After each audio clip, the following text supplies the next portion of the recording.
Isaiah 38 NRSV. In those days Hezekiah became sick and was at the point of death. The prophet Isaiah, son of Amoz, came to him and said to him, Thus says the Lord, Set your house in order, for you shall die. You shall not recover. Then Hezekiah turned his face to the wall and prayed to the Lord. Remember now, O Lord, I implore you, how I have walked before you in faithfulness with a whole heart, and have done what is good in your sight. And Hezekiah wept bitterly. Then the word of the Lord came to Isaiah, Go and say to Hezekiah, Thus says the Lord, the God of your ancestor David, I have heard your prayer. I have seen your tears. I will add 15 years to your life. I will deliver you in this city out of the hand of the king of Assyria and defend this city. This is the sign to you from the Lord, that the Lord will do this thing as he has promised.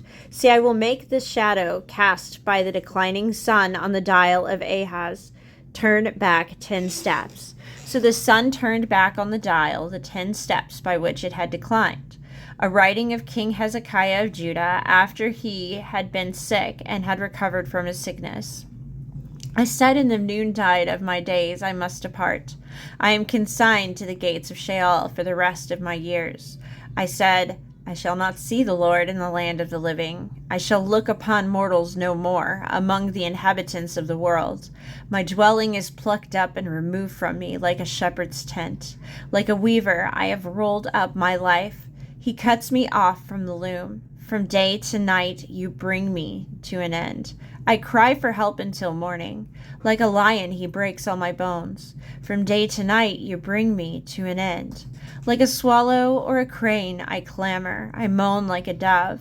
My eyes are weary with looking upward. O Lord, I am oppressed. Be my security. But what can I say?